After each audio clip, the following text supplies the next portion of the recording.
Elisa, quatrième saison au Paris Saint-Germain, cadre de l'équipe de France. Ça, c'est ce qu'on sait déjà de vous. Mais nous, on va rembobiner un peu le fil de l'histoire pour parler un peu de votre enfance. Déjà, comment vous êtes arrivé au foot? Grâce à mon frère, mon grand frère qui faisait du foot, avant en amateur et je faisais un peu tout comme lui quand j'étais petite. Donc j'ai suivi et depuis, j'ai jamais fait d'autres sports et j'ai fait du foot depuis que j'ai 5 ans et là j'en ai 26 donc ça commence à faire long. On a des photos de vous plus jeune avec vos copains. Ah, ça c'est l'époque, hein. Dans ces années-là, comment vous avez vécu votre enfance? J'ai eu la chance d'être dans une équipe mixte avec des garçons qui m'ont très très bien accueilli. Aujourd'hui, c'est mes meilleurs amis. Donc je pense que ça veut dire ce que ça veut dire. Après, c'est vrai que c'est pas évident tout le temps. Tout le monde le sait. C'est vrai que j'ai un style assez atypique. J'ai fait du foot. Alors oui, il y a les stéréotypes de le foot, c'est pour les garçons. Et je pense que c'est faux. Je pense qu'aujourd'hui, n'importe qui peut faire du foot. Après, moi, c'est vrai que j'ai le style, entre guillemets, un peu garçon manqué. Et ça n'a pas été facile au début d'accepter d'avoir ce style-là parce que forcément c'est compliqué, on entend certaines remarques, on sent que c'est pas forcément accepté de tout le monde. Maintenant j'arrive à me dire que c'est une force et d'essayer de plus faire attention au regard des gens, mais en tout cas ouais, il y a eu des périodes où c'était moins facile. Quel type de remarques vous avez subi? Il y a eu un peu de tout, après c'est vrai que ça fait bizarre quand on est plus jeune, moi ça me touchait pas forcément qu'on me confonde avec un garçon, même encore aujourd'hui ça m'arrive, mais ça me touche pas parce que, entre guillemets, dans le fond, c'est moi qui ai voulu avoir ce style, c'est mon style à moi, mais c'était plus pour mon entourage, plus pour les gens à côté de moi qui... Je pense que quand on est maman et qu'on accouche d'une fille, on s'attend pas à avoir une fille avec mon style à moi. Donc forcément, c'était plus pour mon entourage que je subissais entre guillemets un peu pour eux, j'avais un peu espèce de gêne, un peu une honte. Après, des remarques directement, non. Et en plus, maintenant, encore moins parce que je sens que les gens, ils m'aiment aussi pour ce style-là, pour ce que je suis, en fait, tout simplement. Que ça fait rire les gens aujourd'hui que j'aille chez le barbeur toutes les semaines. Mais c'est vrai que moi, quand j'étais plus jeune, d'aller couper mes cheveux, de rentrer, d'entendre forcément des remarques de c'est trop court, c'était compliqué. Et maintenant, je m'en fous, je fais ce que j'ai envie de faire. Quand vous dites qu'aujourd'hui vous vous assumez, ça veut dire que plus jeune, vous avez essayé de dénaturer un peu votre style pour répondre au code un peu de la société? Dénaturer, non, parce que j'ai quand même le caractère qui fait que je voulais pas répondre aux attentes d'une société ou répondre aux attentes de mon entourage. Mais c'est compliqué quand vous faites votre anniversaire ou vous recevez des cadeaux et vous voyez bien que c'est des choses complètement du milieu vraiment féminin, des t-shirts vraiment, et c'est pas du tout votre style. C'est compliqué de voir que les gens vous forcent autant et vous demandent vraiment, veulent autant que vous portiez ça alors que c'est pas vous en fait. Et ils ont mis un certain nombre de temps à comprendre que ça serait jamais moi. Et honnêtement, je leur en veux pas parce que je pense que c'est aussi ce qui a forgé mon caractère aujourd'hui, mais sur le moment, c'était dur. Pour moi, c'était dur parce que forcément, on met le cadeau, on dit ah merci, mais au fond, j'étais mal à l'aise de le mettre. J'étais pas forcément bien, donc ça a été compliqué.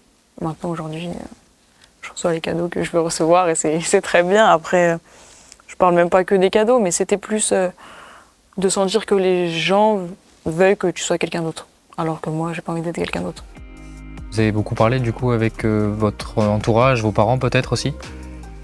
J'en ai jamais vraiment réellement parlé parce que c'est des petites cicatrices que j'ai en moi et je suis pas quelqu'un qui parle beaucoup de ce qu'il ressent. Peut-être qu'un jour, peut-être qu'après cette interview, ça me débloquera, mais pour l'instant, j'y arrivais pas. Et si je prends vraiment que mes parents, par exemple, je pense qu'ils sont fiers de ça, même aujourd'hui. Je pense que ils sont fiers que j'assume autant. Peut-être qu'ils se sont fait une raison de voir que dans tous les cas, tout ce qu'ils avaient essayé, malheureusement, ça ne marchait pas et je suis comme ça et je serai toujours comme ça. Et c'était les premiers aujourd'hui à me dire que c'est des mots, que je suis belle, que je suis magnifique, que tout, que si. Mais en tout cas, ouais, plus jeune, ça a été dur. Mais je pense que juste à un moment donné, ils se sont dit c'est notre fille, on l'aime et c'est tout quoi. Qu'est-ce qui vous a aidé à justement vous assumer? Honnêtement, pourtant je suis pas très fan des réseaux, mais je pense que ça en a fait partie.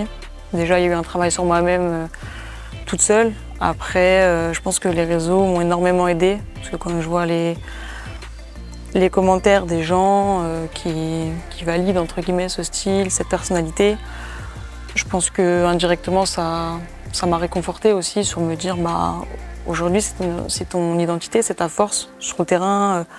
Il y a peut-être des gens qui arrivent à te reconnaître parce que tu as cette coupe-là que d'autres n'ont pas. En dehors, je pense que je suis plus facilement reconnaissable aussi grâce à ça, entre guillemets. Donc je me suis dit, en fait, au lieu que ce soit une faiblesse, autant que ce soit une force. Et ça a été dur de faire ce switch, mais aujourd'hui j'ai réussi et j'en suis assez fière. Est-ce que le foot vous a beaucoup aidé justement à vous assumer et à se sentir mieux peut-être? Ouais, je pense. Quand on rentre dans le rectangle vert, on oublie tout. Et c'était aussi l'endroit où j'avais le plus de confiance en moi. J'en avais pas du tout à l'extérieur. Et c'est encore un sujet assez compliqué aujourd'hui, même si je travaille beaucoup dessus avec des prépas mentaux.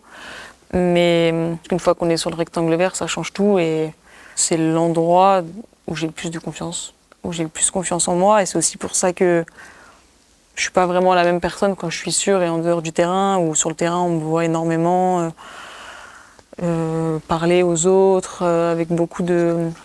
Je m'impose beaucoup alors que dans la vie de tous les jours je suis pas du tout comme ça, et dans un groupe je me fais assez petite, je suis plutôt discrète, timide, mais c'est juste l'endroit où j'ai le plus confiance et c'est aussi l'endroit qui m'a rendu le plus cette confiance. Donc je pense que ouais, le foot m'a énormément aidée dans cette prise de confiance en moi. C'était déjà le cas à l'époque de ces photos où justement vous vous sentiez plus à l'aise avec ce groupe qui vous respectait aussi, si j'ai bien compris? Ouais, c'est ça. Ça a beaucoup joué aussi d'être avec des garçons comme eux qui m'acceptent aussi comme je suis, qui m'acceptent encore aujourd'hui comme je suis. Et d'être sur le rectangle vert avec eux, c'est une bande de potes. Forcément, on oublie tout ce qu'il y a à côté. On se dit que on est avec des gens qui nous acceptent comme on est, donc on fonce. Et aujourd'hui, c'est la même chose au Paris Saint-Germain. Et ça a fait partie aussi de ma prolongation ici, et je vais pas mentir, je pense que j'en ai jamais parlé, parce que je parle toujours du fait que c'est mon club de cœur. Mais aujourd'hui, les gens qui sont là, c'est des gens qui m'acceptent comme je suis, c'est des gens avec qui je suis proche, et je pense que ça a joué aussi sur cette prolongation. Vous recevez des messages de jeunes filles qui vous disent qu'elles vous admirent, ça doit arriver quand même assez souvent aujourd'hui, vous êtes quand même très suivi sur les réseaux sociaux? Ouais, ça m'arrive pas mal. Ça m'arrive pas mal, et de plus en plus même qui m'envoient qu'elles ont la même coupe de cheveux que moi. Donc je sais que leurs parents sont pas trop fans de base, donc je m'excuse. Mais après, je pense qu'il faut laisser les enfants faire ce qu'ils ont envie de faire, être qui ils veulent. Si aujourd'hui, en plus de ça, à des jeunes âges, ils arrivent à avoir une identité, à avoir une personnalité, je pense que n'importe quel parent peut être fier d'avoir un enfant qui a une personnalité, qui s'assume, plutôt que se dire ouais, mais sa personnalité ou son style, ou tout, c'est pas ce que je voulais. Oui, je pense que quand on a une fille, le premier truc auquel on pense, c'est pas de se dire qu'elle va avoir un style autant masculin. Après, il faut juste être fier de la personne que son enfant est. Aujourd'hui, ce que mes parents font avec moi. Donc évidemment que je reçois plein de messages de jeunes filles, même de jeunes garçons qui disent qu'ils m'admirent, et je pense que c'est aussi grâce à eux que j'arrive à avoir ce courage-là aujourd'hui, et c'est aussi pour les motiver eux à prendre ma place, à leur dire de s'assumer, de faire ce qu'ils ont envie de faire. Si demain ils veulent faire un sport qui est pour la société, un sport de garçons ou un sport de filles, pour des garçons qui veulent faire de la danse, il faut qu'ils y aillent, et juste qu'ils s'assument. C'est dur, parce que je pense que quand on est plus jeune, on n'a pas autant de recul, on n'a pas autant de maturité. Mais si en tout cas je peux leur permettre d'en avoir un minimum et d'avoir ce courage-là, je le ferai. Et c'était important pour vous d'en parler, pour accompagner la génération future dans une société qui évolue? Déjà pour aider les générations futures, après aussi pour quand on est des personnages un peu publics comme ça, les gens ils nous connaissent à travers le foot, ils ont l'image de nous de défenseur central du Paris Saint-Germain, numéro 5, mais je pense qu'ils ne nous connaissent pas réellement. Après, évidemment que là, ils vont en savoir un peu plus. Ils vont pas non plus... Je rentrerai jamais vraiment dans ma vie privée, parce que je pense que c'est bien aussi de la garder. Mais je voulais aussi que les gens sachent vraiment qui est Elisa de Almeida. Oui, j'ai toujours le sourire, mais ça n'a pas toujours été facile. Et de leur dire aussi que... De faire passer le message aussi que Aujourd'hui, eux, s'ils ont ce problème entre guillemets que moi j'ai eu, même si aujourd'hui c'est plus un problème mais c'est une force, et bah qu'ils peuvent réagir comme moi j'ai réagi et juste s'accepter, aller de l'avant et pas se soucier forcément du regard des autres. Parce qu'on le sait, la société, encore plus en France, on est beaucoup dans le jugement.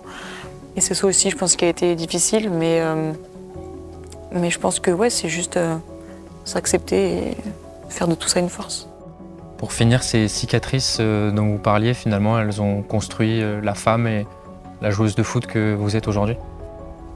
Ouais, je pense encore plus la femme que la joueuse de foot. Je pense que c'est ce qui a fait Elisa de Almeida aujourd'hui, c'est ce qui fait que j'en suis là aussi, que j'ai jamais rien lâché. Dans la vie de tous les jours, j'ose faire les choses, j'ose avoir mon style et ne plus faire attention au regard des gens. Et puis si demain on doit me confondre avec un garçon, on va me confondre avec un garçon et c'est pas grave. Et je suis pas au-dessus même par rapport à mon entourage.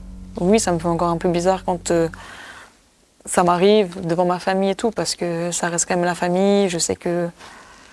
Mais maintenant que je sais intérieurement que mon entourage a switché sur tout ça, ça a moins de répercussions sur moi que ça en avait avant. Mais je pense que ça restera en moi, ouais, des cicatrices, ça restera à vie. Et après, c'est ce qui fait ma force aujourd'hui, donc si je dois les garder et que ce soit ma force, il n'y a pas de souci. Mais ça a été dur à les refermer. Après aujourd'hui, c'est fermé, c'est derrière moi. Et maintenant j'avance et si je peux aider, j'aide. Merci beaucoup. Merci à vous. On a eu des moments, on n'est pas loin des mouchoirs là.